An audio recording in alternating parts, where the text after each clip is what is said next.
Hello, friends. Welcome to UK Dreamers. This is Aman, and welcome to today's session where we would be discussing how hard it is actually to get an observership post in the UK.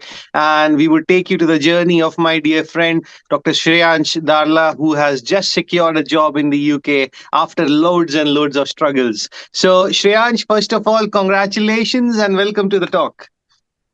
Thank you so much. Means a lot to be on the famous YouTube YouTube channel, UK Dreamers. I've heard about it a lot from Dr. Aman when I was doing an observership in Wolverhampton, and I've been following the page ever since. So it feels really good to be on the channel as someone who's talking and like people are going to be seeing the video. Yeah. That's great. That's great, Shreyaj. So, all the very best, man, what you're going to do ahead. But before we go ahead with your journey, tell us a little bit more about yourself, like from the basics. Where did you graduate? When did you graduate? And hence and so forth.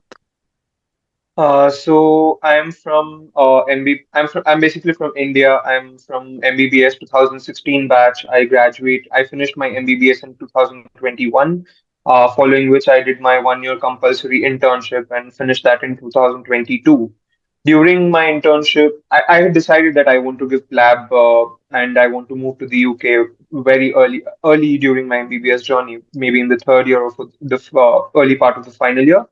And that is why I started with my IELTS and my PLAB 1 as soon as I entered internship.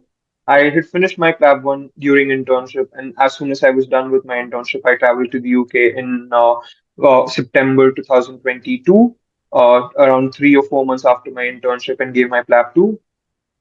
I luckily passed all my exams in the first attempt, and I obtained my GMC registration after a lot of hassle because of my name changes in December 2022. And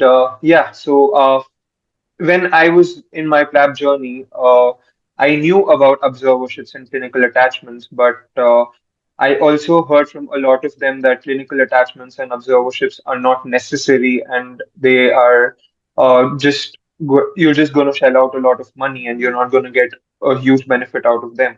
And that was one of my main reasons why I did not apply for an attachment after my PLAB 1 before my PLAB 2 and or maybe while I was in the UK for my PLAB 2, and I just came back to India after my PLAB 2. But once I started applying for jobs and I secured my first interview, I remember in December 2022, the first question I was asked in the interview was, have you completed a clinical observership or have you completed a clinical attachment in the UK? And after I said no, uh, the only feedback I got from the interviewer was that we would like you to do a clinical attachment first. If it can be with us, it would be good. If it's not with us, with any other NHS hospital. So that is why I applied for my clinical attachments, and Okay. that's how my journey So the started. first Yeah. message that you got was basically if you haven't got NHS experience and you're relatively a fresh medical graduate, you need to have that. Otherwise, the doors are closed, basically, isn't it? Yeah, yeah, yeah. Yeah. And in Again, terms of applying this, sorry, Shreyansh, sorry to bother you. Yeah. no, So no. when you apply for this, how easy it? Like, yeah, observership should be easy, isn't it? There are loads of places. Definitely not. I actually had the same thinking that observership should not be hard to get because it's just an attachment. They just need to allow me to observe them. It should not be a big hassle. But I started applying for observerships in November 2022. Yeah, that was after my PLAB 2 results and before I was waiting for my GMC registration. But I was sending out at least 10 or 15 emails every day to consultants, to HRs, to various hospitals, medical recruitment teams. But the first reply that I got was in the first or second week of December, and that was saying that, sorry, we don't have slots for clinical attachments. So that was the only email I got after sending around 80 emails. So not all of them reply. No one tells you whether they have slots, when you can expect slots. It's just about well, it's got to do a lot with your luck as well. I know a few people who've emailed two trusts and they've got back saying that, okay, yeah, we have observership positions available. I also know people who emailed 200 trusts and they've not got a single reply. So it all depends on your luck. It depends on being at the right place, sending the right email at the right time, basically. Yeah. So it's definitely very difficult. It takes a lot of commitment. It takes a lot of perseverance, and once you obviously need to modify your CV, you need to modify your cover letter when you're sending the emails, and may just hope that someone accepts you. Yeah. Okay. So when you said that you had to apply a huge number, so Yeah. what was the hustle like other than they not having places and they not replying it? Was there anything specific you thought you might would have done different to get it more like? So again, I started applying very late is what I think. I should have started applying for clinical attachments immediately after my PLAB one. But again, I did not have a lot of I had no one to guide me for my PLAB journey. And people usually said that okay, clinical attachments are good, but they're not necessary to get a job. And a lot of people also did mention that doing a clinical attachment is not going to have any weightage on your CV, you're just gonna end up shelling out a lot of money. So that was one of my main reasons for not applying beforehand. But again, since I was applying in the lag end of November and December, uh, every all the places were booked till May or June for clinical attachments. So that was almost 6 months worth of clinical attachments you will not be getting. So again, I was just hoping to get a reply. So I was constantly applying. I applied in England, Scotland, Northern Ireland, Wales, everywhere. Every possible trust that I could get on on Google, I was just applying if I'm getting an email. But yeah, just hope that you get an email. Finally, I got an email from one of the trusts in West Midlands, and I sent them my documents. But again, the problem was that my visa was expiring. So then it again became the whole hassle to apply for your visa again and do all of that. Yeah. Okay, so I mean, we can see the struggle that's running in the background here. Yeah. There's one more thing, Shriyansh.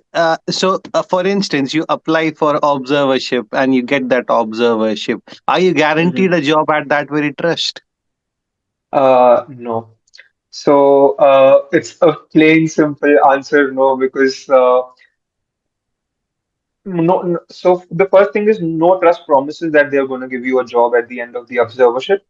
Some people, a lot of people actually say that if you're doing a clinical attachment in a trust, then you will get a job in the same trust because they know you, they've seen you work, and they're obviously going to be happy to sponsor someone they know rather than sponsoring someone they don't. But again, the competition is crazily high and there are maybe 15, 20 clinical attachment people for one job.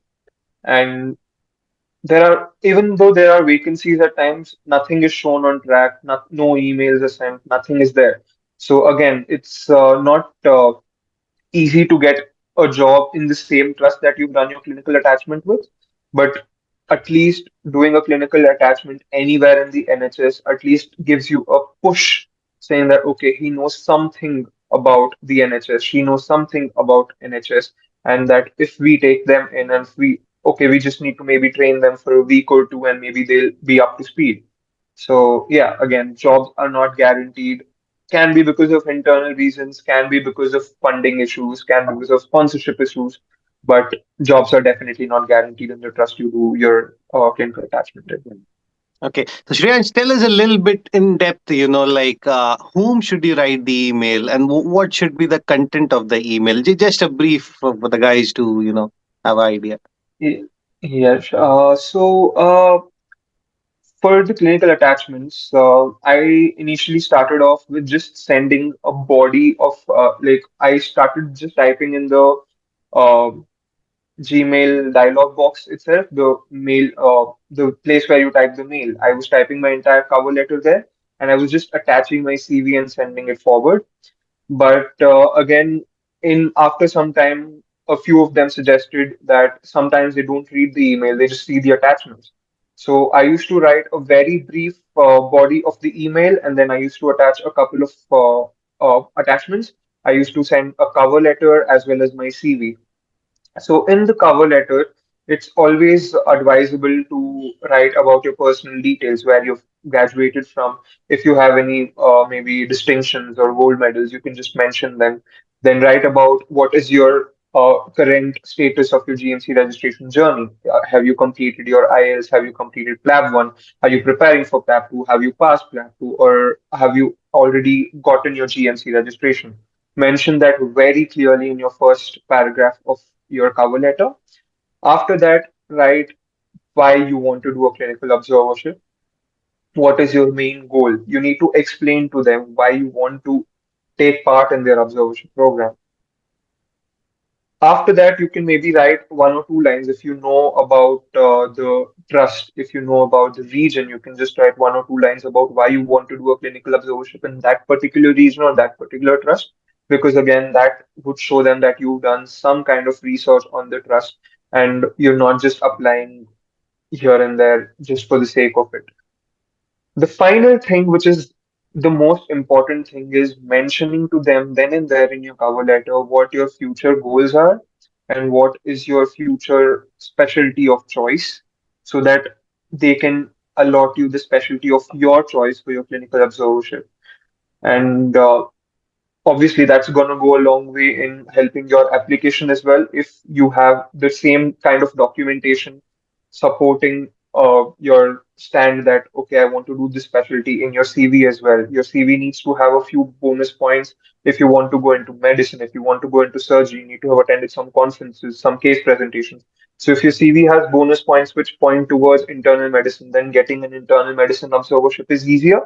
If it has bonus points towards surgery or any other specialty for that matter, it's easier to get into that specialty. So this is about the email structure which you need to send. Yeah. And just as Dr. Aman asked me about whom to send the email to, so I obviously did not know any particular consultants in the UK whom I could send the emails to. So my go-to approach was write the trust name, write clinical attachment, and just click Google search. If something pops up, good.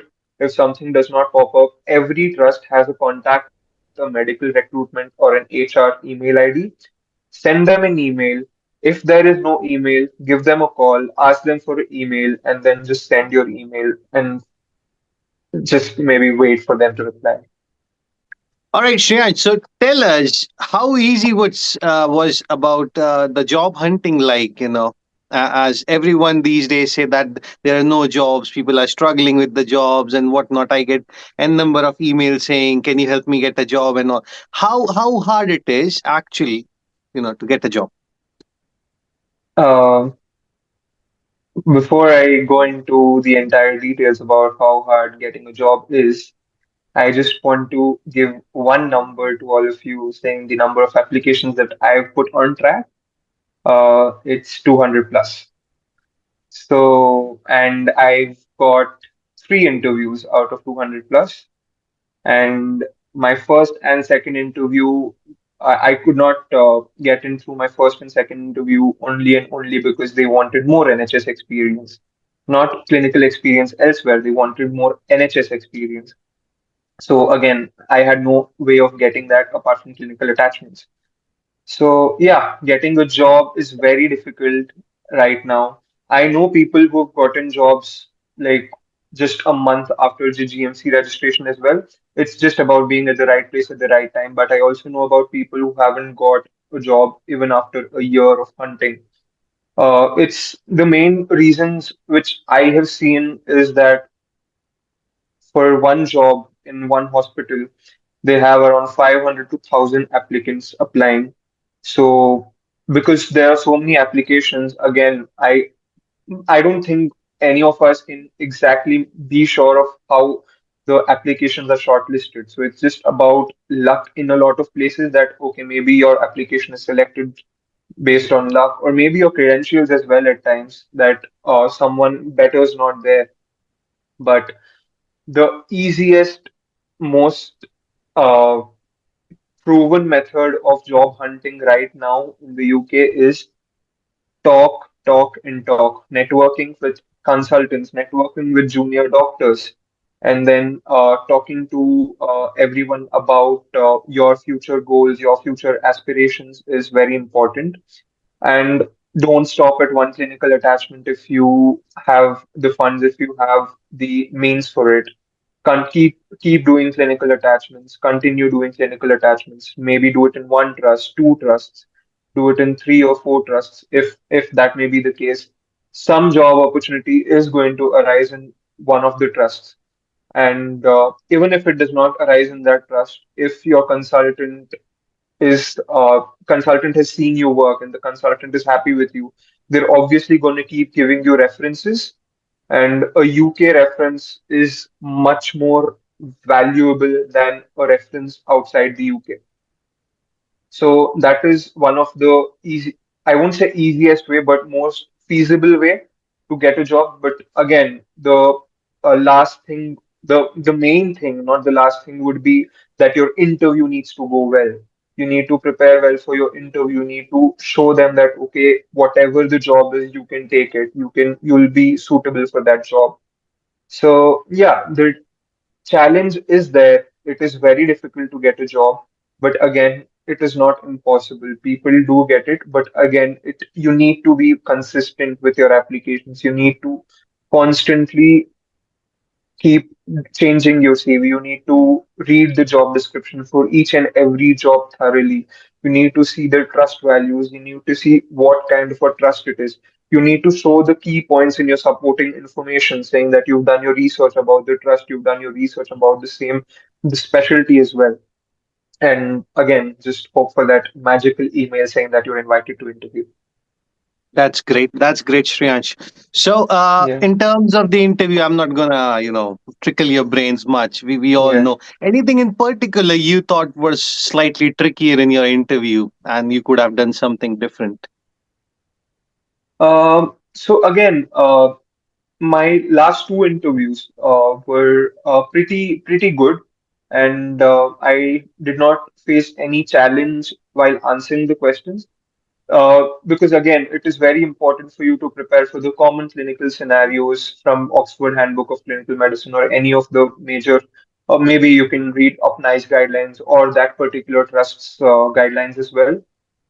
But my first interview, which I gave in December, I wasn't well prepared for it because that interview just cropped up and I just gave it without any preparation. And I did not know much about the NHS because I hadn't done my clinical attachment then.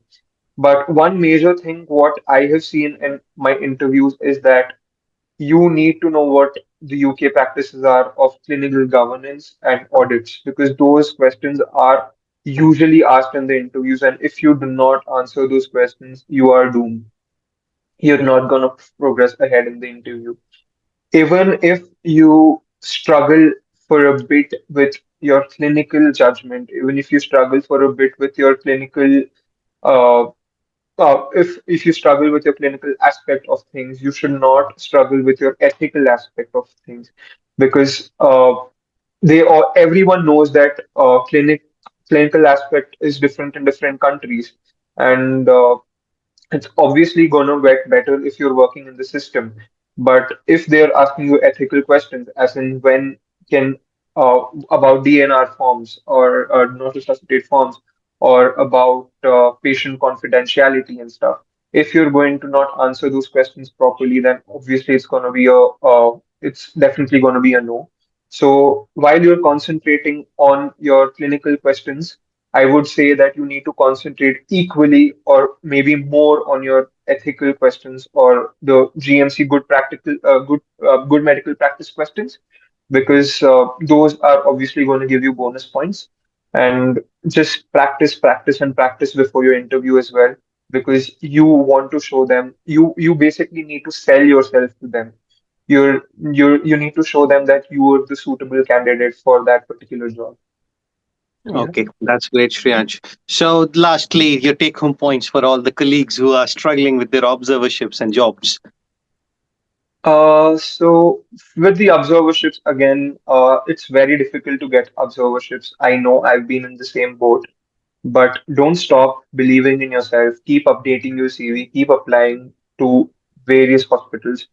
Email consultants. If you're not getting the consultants' emails, email the consultant secretaries. They might forward the email to the consultants as well.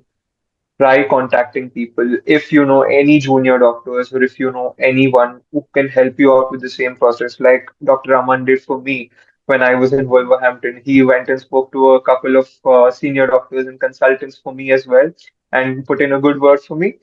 So if you know anyone who can do that for you, maybe that can also help in at least getting you a clinical observership position.